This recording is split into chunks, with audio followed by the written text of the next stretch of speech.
सिंह राशि वालों, 25 अक्टूबर से कुछ बहुत ही बड़ा होने वाला है। ऐसी घटना जो पूरे जीवन की रूपरेखा को बदल करके रख देगी।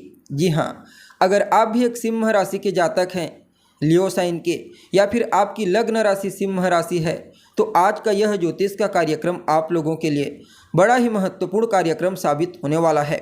आज हम बात करेंगे भूमिपुत्र मंगल के राशि परिवर्तन प्रभाव के बारे में।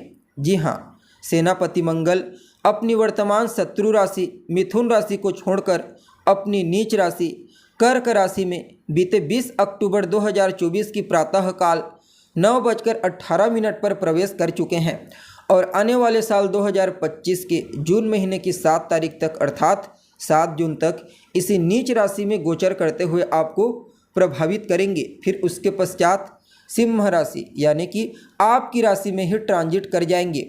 तो ऐसे में सेनापति मंगल का कर्क राशि में अपनी नीच राशि में गोचर करना आप सभी सिंह राशि वालों के लिए कितना प्रॉफिटेबल रहेगा।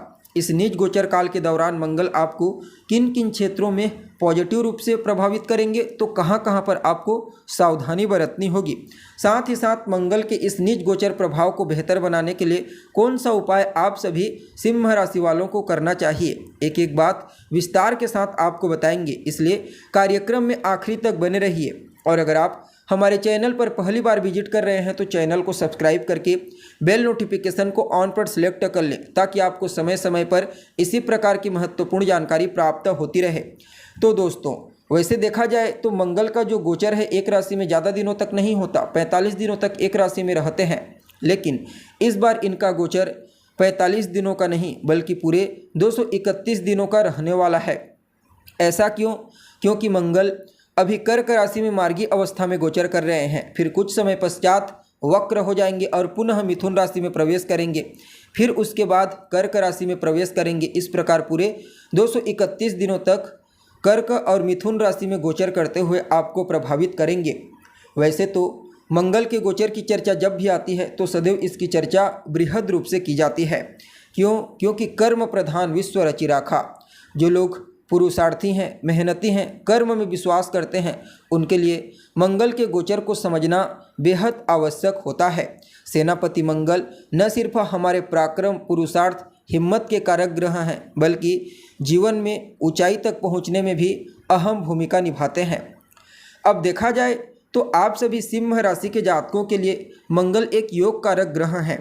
क्यों? क्योंकि यह आपके नवम स्थान अर्थात भाग्य स्थान के मालिक बनते हैं और आपके सुख स्थान के मालिक बनते हैं। और इनका यह जो गोचर है ना दोस्तों, आपके 12वें स्थान से हो रहा है। पूरे 232 दिनों तक आपके 12वें और 11वें स्थान से ट्रांजिट करते हुए आपको प्रभावित करेंगे। तो कुछ मामलों में श्रेष्ठ रहेंगे, जैसे कि जो लोग विदेश जाने के लिए प्रयत्नशील हैं, किसी भी मुद्दे को लेकर के विदेश जाना चाहते हैं, पढ़ाई लिखाई करने के लिए, बिजनेस व्यापार करने के लिए या फिर घूमने फिरने के लिए, उन सभी लोगों को मंगल के इस नीच गोचर काल के दौरान विदेश जाने का मौका मिलेगा। काफ़ी हद तक कोर्ट कचहरी के चक्करों से आपको बाहर निकालने का प्रयास करेंगे। सिर्फ इतना ही नहीं, विदेशी कंपनियों के साथ जुड़कर अगर आप काम करते हैं तो आपको अवश्य ही ज़बरदस्त प्रॉफिट की प्राप्ति होगी। इसके अलावा काफ़ी हद तक टेंशन और तनाव, इनसे भी आपको मंगल मुक्ति प्रदान करने का प्रयास करेंगे। जैसा कि आपको मालूम है, मंगल के पास 3 विशेष दृष्टियां हैं। जहां गोचर करते हैं वहां से चौथे स्थान को, 7वें स्थान को और 8वें स्थान को दृष्टिगोचर करते हैं। पहले तो आपके लिए सुखेश और भाग्य शुक्र के 12वें स्थान में है, तो जन्म स्थान से दूर आपका भाग्योदय होगा, जन्म स्थान से दूर आपको विशेष सुख की प्राप्ति होगी अभी इस गोचर काल के दौरान अर्थात 231 दिनों के अंदर में। लेकिन मंगल की जो चौथी दृष्टि है ना दोस्तों, वह आपके 3रे स्थान पर जा रही है, जहाँ के मंगल कारक होते हैं फलतः आपके पराक्रम, पुरुषार्थ, आपके एफर्ट को बूस्टिंग प्रदान करेंगे। छोटे भाई बहनों को करियर में विशेष सफलता, हालांकि उनके साथ तालमेल में कुछ कमी आ सकती है, क्योंकि मंगल एक अग्नि तत्व के ग्रह हैं। जहां उनकी दृष्टि होती है वहां गर्माहट उत्पन्न करते हैं। लेकिन आपके जो शत्रु हैं, प्रतिद्वंदी, आपके इनेमी, वह हर प्रकार से पस्त हो जाएंगे। ऐसा क्यों? क्योंकि मंगल की 7वीं सीधी दृष्टि आपके 6ठ भाव पर जा रही है। तो कहना ही नहीं, अगर आपके ऊपर कोई कर्जा है तो उसे भी चुकाने के लिए मंगल अहम भूमिका निभाएंगे। साथ ही साथ इस समयावधि में आपको किसी दूसरे को पैसा उधार देने से बचना चाहिए, अन्यथा वह पैसा आपको मिल पाना मुश्किल हो जाएगा। बाकी मंगल का यह जो गोचर है ना दोस्तों, कंपटीशन के क्षेत्र में आपको लाभ दिलाएगा। चाहे फिर आप एक विद्यार्थी हैं या फिर किसी भी प्रकार से जॉब करने वाले पर्सन। और मंगल की जो 8वीं दृष्टि है वह आपके 7वें स्थान पर जा रही है। यह व्यापारियों के लिए बहुत ही बढ़िया कहा जा सकता है। चाहे आप स्वतंत्र रूप से व्यापार करते हैं या फिर पार्टनरशिप में व्यापार करते हैं, मंगल का आशीर्वाद आपको व्यापार में आर्थिक लाभ अवश्य प्रदान करेगा। लेकिन 7वां स्थान रिश्तों में आपके जीवन साथी लाइफ पार्टनर का प्रतिनिधित्व करता स्थान है। और जैसा कि आपको मालूम है, मंगल की दृष्टि गर्माहट उत्पन्न करती है, इसलिए जीवन साथी के साथ वैचारिक मतभेद, झिकझिकबाजी, तालमेल में कमी अवश्य इस गोचर काल के दौरान देखने को मिलेगी। इन सभी चीज़ों से बचने के लिए आपको अपने आप पर नियंत्रण करना होगा।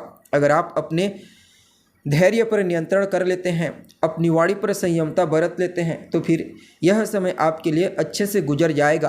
अगर आप किसी भी प्रकार से कोई नया बिजनेस व्यापार भी शुरू करने के बारे में सोच रहे हैं तो मंगल का यह गोचर आपके लिए किसी वरदान से कम साबित नहीं होगा। पहले तो आपको आर्थिक लाभ प्रदान करेंगे, फिर सेनापति मंगल के साथ देवगुरु बृहस्पति की कृपा व्यापार को विस्तारिता प्रदान करने में अहम भूमिका निभाएगी।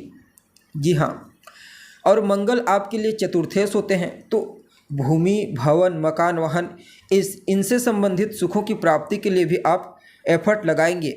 और कहीं ना कहीं यात्रा आपके लिए फ़ायदेमंद रहेगी।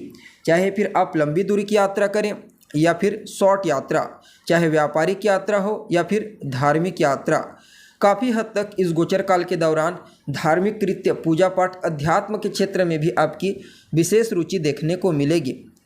अब मंगल आपके 8वें घर से 5वें में है और आपके 5वें घर से षडाष्टक योग में है। तो इस समय को उन लोगों के लिए जो मेडिकल के फील्ड से जुड़े हुए हैं, इंजीनियरिंग के फील्ड से जुड़े हुए हैं, उनके लिए बढ़िया कहा जा सकता है। और जो लोग एस्ट्रोलॉजी या फिर खोजबीन का कार्य करते हैं, रिसर्च के फील्ड से जुड़े हुए हैं, उन्हें विशेष उपलब्धि की प्राप्ति होगी। कुल मिलाकर के देखा जाए तो आप सभी सिंह राशि के जातकों के लिए सेनापति मंगल का गोचर कुंडली में आपकी राशि से 12वें स्थान में गोचर करना अच्छा रहेगा। अगर इसे रेशियो के दृष्टिकोण से देखा जाए तो कम से कम 65% पॉजिटिव, तो वहीं 35% चुनौतीपूर्ण रहने वाला है। बाकी मंगल के इस नीच गोचर प्रभाव को अपने फेवर में लाने के लिए, इसे अनुकूल बनाने के लिए आप पहले तो मंगलवार के दिन कुछ मजदूरों को मीठा खाने को दीजिए। ओम अंग अंगारकाय नमः, ओम घृणी सूर्याय नमः, इन दोनों मंत्रों को रोजाना 108 बार कम से कम 3 माला या फिर 5 माला जाप कीजिए। मंगलवार के दिन आप हनुमान जी के मंदिर में जाइए, उनका दर्शन कीजिए, उनसे आशीर्वाद लीजिए। साथ ही साथ मसूर की दाल का दान करना भी आपके लिए विशेष फायदेमंद रहेगा। तो दोस्तों, उम्मीद है जानकारी आपको पसंद आई होगी। अभी के लिए बस इतना ही। पुनः मुलाकात होगी एक नए और ताज़ा एपिसोड में। तब तक के लिए आप हमें इजाज़त दीजिए। नमस्कार।